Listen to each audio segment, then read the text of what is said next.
हमारी लक्ष्मी गाय है, गाय। अच्छा, हमारा अमित भी किसी बैल से कम नहीं है। क्या कह रहे हैं? अरे मतलब मेहनती है। पता है, ये चाहता तो छोटी मोटी नौकरी तो कब का कर लेता, लेकिन नहीं, इसका तो एक ही टारगेट है आईएएस अफसर बनने का। उसी की तैयारी में जी जान से लगा है। हाँ, मुझे तो अभी से इसके चेहरे पर आईएएस ऑफिसर वाली चमक साफ दिख रही है। तो हम आपकी तरफ से ये रिश्ता पक्का समझें? अरे ये रिश्ता पक्का ही है, बस दान दहेज का थोड़ा प्रॉब्लम ना हुआ तो। अरे भाई साहब, अगर मन जच जाए तो पैसे कौड़ी के लिए रिश्ते नाते थोड़ी टूटते। इसी में आगे पीछे करके एडजस्ट कर लेंगे। लेकिन साफ साफ बात हो जाती तो। अरे वो भी हो जाएगी, पहले लड़का लड़की एक दूसरे को अच्छी तरह से पसंद तो कर ले। ये भी बात सही है। तो बेटा अमित, तुम होने वाली अपनी धर्मपत्नी को अपना घर दिखाओ, बाकी की बात हम यहाँ कर लेते हैं। बात कर लेना। जाओ बेटा लक्ष्मी।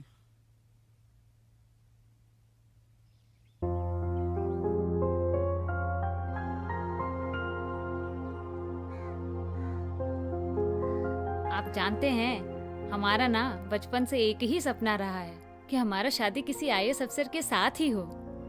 लेकिन मैं आईएएस ऑफिसर नहीं हूँ। अरे नहीं है तो क्या हुआ, हो तो जाइएगा ना। और इसमें मैं आपका पूरा सपोर्ट करूंगी। आपका चाय नाश्ता, खाना पीना, कपड़ा लत्ता सब कुछ संभाल लूंगी। बस जब आप अफसर बन जाइएगा ना, तो अपनी लाल बत्ती वाली गाड़ी में हमको रोज घुमाइएगा। वो क्या है ना, लाल बत्ती की गाड़ी में घूमने का मजा ही कुछ और है। एक मिनट, आपको मुझसे शादी करनी है या किसी आईएएस ऑफिसर से? अब आपसे शादी हो जाएगा तो दोनों ही हो जाएगा ना। अब आईएएस अफसर की तैयारी कर रहा है, आप ही बता दीजिए। आपने भी तो कुछ सोच ही रखा होगा। जी भाई साहब, हमने सिर्फ 10 लाख सोचा है, उससे ज्यादा नहीं। ऊपर वाले की दया से सब कुछ है अपने पास। हमें तो इज्जत की पड़ी है, लोग क्या कहेंगे। अरे लोगों का छोड़िए, अब तो हम आपस के रिश्तेदार हो गए। बाकी बारातियों के आवभगत में कोई कमी नहीं मिलेगी आपको। और एक बात बता दें आपको, हमारी बेटी साक्षात लक्ष्मी है। देखिएगा, उसके कदम आपके घर में पड़ते ही दामाद जी का आईएएस का एग्जाम भी क्लियर हो जाएगा। मैं कोई आईएएस तो दूर, किसी क्लर्क की जॉब की भी तैयारी नहीं करता। एक पकौड़े की दुकान है मेरी, धंधा अच्छा चलता है। आपको कभी किसी चीज की तकलीफ नहीं होगी। तकलीफ नहीं होगी? अब हम पकौड़े वाले से शादी करेंगे? पापा रुकिए। पापा, ये लोग चीटर हैं, चीटर। लड़का कोई आईएएस वाईएएस की तैयारी नहीं कर रहा है, ये पकौड़े बेचता है रोड पर। क्या? जी रोड पे नहीं, दुकान है मेरी बस स्टैंड के बगल में। अरे शर्म आनी चाहिए आप लोगों को।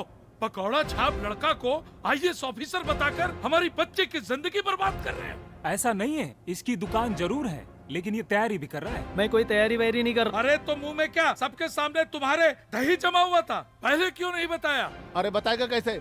इन लोगों ने कहा होगा उसे चुप बैठने के लिए। ये तो अच्छा हुआ कि समय रहते मेरी बेटी ने सारी सच्चाई का पता कर लिया, वरना तो ये बर्बाद हो जाती। अरे बहुत बेशर्म लोग हैं आप लोग, समझे? अब बहुत हो गया तेरा। अब अगर एक शब्द भी मेरे घर वालों के खिलाफ बोला ना, तो तेरी जुबान खींच लूंगा। चलिए निकलिए यहाँ से, निकलिए यहाँ से। बेशर्म। कैसे कैसे लोग होते हैं। आईएएस ऑफिसर बनेगा। बेटा तू जहर क्यों नहीं दे देता हम लोगों को? अरे बार बार जलील होने से तो अच्छा है एक बार जहर खा के मर जाए। हद कर दिए इस लड़के ने। मुझे तो ये समझ में नहीं आता कि आप लोग झूठ बोल करके मेरा रिश्ता क्यों करवाना चाहते हैं। क्योंकि कोई भी खानदानी आदमी एक पकोड़े वाले से अपनी बेटी का शादी नहीं करना चाहता। अब तक कम से कम 10 लोग ठुकरा चुके हैं तुमको। बड़ी मुश्किल से झूठ बोलकर इन लोग से रिश्ता तय किया था, लेकिन तुम्हें हरिश्चंद्र बनना है ना। सही कह रहे तेरे पापा, इनको जहर ही दे दे और अपनी माँ को भी जहर दे दे। इन्हें यूं ही घुट घुट के जीते हुए नहीं देख सकता। अरे पकोड़े बेचकर ईमानदारी से पैसे कमाता हूँ, इसमें शर्म की क्या बात है? अरे इन्हें तो फक्र होना चाहिए। कम से कम तैयारी के नाम पे इन्हें लूट तो नहीं रहा हूं ना। पहली बार ही एग्जाम में बैठते हुए मुझे पता चल गया था कि कंपटीशन फेस करके मैं जॉब नहीं पा सकता, और वक्त गंवाए बगैर मैंने खुद का बिजनेस खड़ा कर लिया। अरे चाय बेचना, समोसा बेचना, पकोड़ा बेचना, इसे बिजनेस कहते हैं तू? अरे समाज में कहीं खड़े रहने लायक नहीं रह गए हम लोग। क्या फायदा हुआ तुझे पढ़ा के लिखा के इतना? अरे यही सब करना था तो बचपन से किसी हलवाई की दुकान पे बैठ जाता। बेटा, हम लोगों की इज्जत का तो ख्याल कर लो। मम्मी, झूठ बोलकर इज्जत नहीं कमाई जाती। तो सच बोलकर कौन सी इज्जत कमा ली अब तक?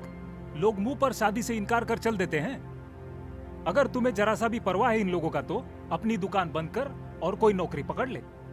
आज के इस कंपटीशन के दौर में आसान नहीं है मामा जी, और आज किसी कंपटीशन में बैठने से डरता हूँ तो उसकी असली वजह है आप। ऐसे घूर के क्या देख रहे हैं? वो आप ही है ना जो मेरे हर एक एग्जाम के समय में पर्चा लेके खिड़कियों पे लटका करते थे, अब किसी कंपटीशन में ऐसे क्यों नहीं करते?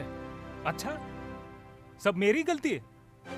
अगर उस वक्त आपने नकल से पास करने की आदत नहीं डलवाई होती ना, तो शायद एक दो एग्जाम में मैं फेल भी हो गया होता। लेकिन आज असल जिंदगी में कभी फेल नहीं होता मामा जी। ये जब से 4 पैसे क्या कमाने लगा, अपने आप को अंबानी समझने लगा है। आप शांत हो जाइए जीजा जी, मुझे इससे बात करने दीजिए। चलो माना उस वक्त मुझसे गलती हुई, लेकिन अब क्या, वक्त गुजर चुका है। दोबारा से मैं पूरी पढ़ाई नहीं कर सकता। क ख ग घ तो याद होगा तुम्हें, या वो भी मेरे चीटिंग से ही लिख के पास हुआ था? तो क ख ग से कौन सी जॉब मिल जाती है? अरे प्राइमरी स्कूल का टीचर तो बन सकता है। उसके लिए भी डिप्लोमा की जरूरत होती है। अरे तो डिप्लोमा कर लेना ना, तुम्हें किसने रोका है? मम्मी आप समझती क्यों नहीं है? आज मैं अपने पैरों पे खड़ा हूँ।